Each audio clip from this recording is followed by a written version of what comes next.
খামেনির মৃত্যু মানেই কি ইরানের ইসলামী প্রজাতন্ত্রের পতন? ইরানের সর্বোচ্চ নেতা আয়াতুল্লাহ আলী খামেনির শাহাদাতের পর বিশ্বজুড়ে এখন চলছে ব্যাপক আলোচনা। অনেক মার্কিন কর্মকর্তা এবং ইরানের বিরোধী দলগুলো খামেনির এই মৃত্যুকে ইসলামী প্রজাতন্ত্রের পতন বা সমাপ্তি হিসেবে দেখছেন।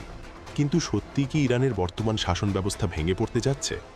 আল জাজিরার এক সাম্প্রতিক ভিডিও প্রতিবেদনে এই প্রশ্নের পেছনের জটিল সমীকরণগুলো তুলে ধরা হয়েছে। ভিন্ন এক বাস্তবতা। আল জাজিরার সাংবাদিক সোরায়া লেনি তার প্রতিবেদনে ব্যাখ্যা করেছেন, খামেনির মৃত্যু এবং ইরানের ইসলামী প্রজাতন্ত্রের পতন এই দুটি বিষয়কে এক করে দেখার কোনো সুযোগ নেই। যদিও বিরোধী গোষ্ঠী এবং অনেক পশ্চিমা বিশ্লেষক এটিকে পরিবর্তনের বড় সুযোগ হিসেবে দেখছেন, তবে বাস্তব পরিস্থিতি অনেক বেশি জটিল।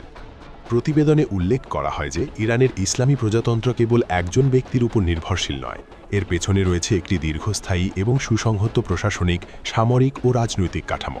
ইরানের আইআরজিসি বা রেভলিউশনারি গার্ডের মতো প্রতিষ্ঠানগুলোর ক্ষমতা এবং প্রভাব রাষ্ট্রযন্ত্রের গভীরে প্রথিত। একজন শীর্ষ নেতার মৃত্যুতে ক্ষমতার কেন্দ্রবিন্দুতে পরিবর্তন আসলেও পুরো রাষ্ট্রকাঠামো বা আদর্শিক ভিত্তি তাৎক্ষণিকভাবে ধসে পড়ার সম্ভাবনা কম।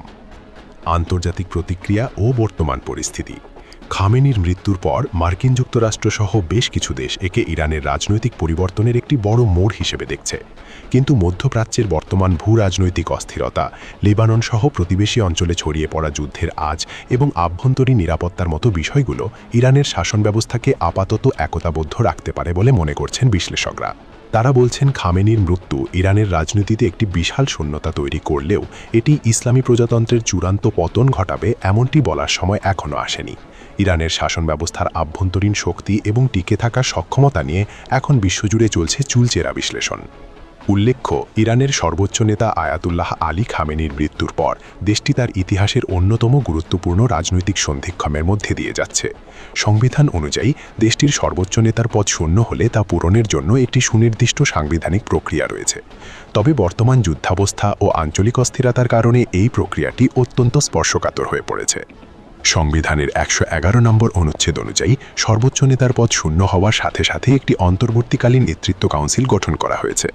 নতুন নেতা নির্বাচন না হওয়া পর্যন্ত এই কাউন্সিল দেশ পরিচালনার দায়িত্ব পালন করছে। এই কাউন্সিলে রয়েছেন ইরানের বর্তমান প্রেসিডেন্ট, বিচার বিভাগের প্রধান ও গার্ডিয়ান কাউন্সিলের একজন জ্যেষ্ঠ সদস্য, যিনি এক্সপিডিয়েন্সি কাউন্সিল কর্তৃক মনোনীত। ইরানের সংবিধান অনুযায়ী নতুন সর্বোচ্চ নেতা নির্বাচনের একক ক্ষমতা রয়েছে এক্সপার্ট অ্যাসেম্বলির হাতে। এটি ৮৮ জন সদস্যের একটি নির্বাচিত ধর্মীয় কাউন্সিল।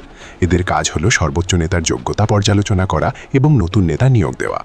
অ্যাসেম্বলিকে যত দ্রুত সম্ভব নতুন নেতা নির্বাচনের জন্য অধিবেশন ডাকতে হবে। সাধারণত গোপন আলোচনার মাধ্যমে তারা সম্ভাব্য প্রার্থীর যোগ্যতা যাচাই করেন। সংখ্যাগরিষ্ঠ সদস্যের মতামতের ভিত্তিতে নতুন সর্বোচ্চ নেতাকে চূড়ান্ত করা হয়। নির্বাচিত ব্যক্তিকে অবশ্যই একজন জ্যেষ্ঠ শিয়া আলেম এবং ইসলামী আইনশাস্ত্রে অভিজ্ঞ হতে হবে।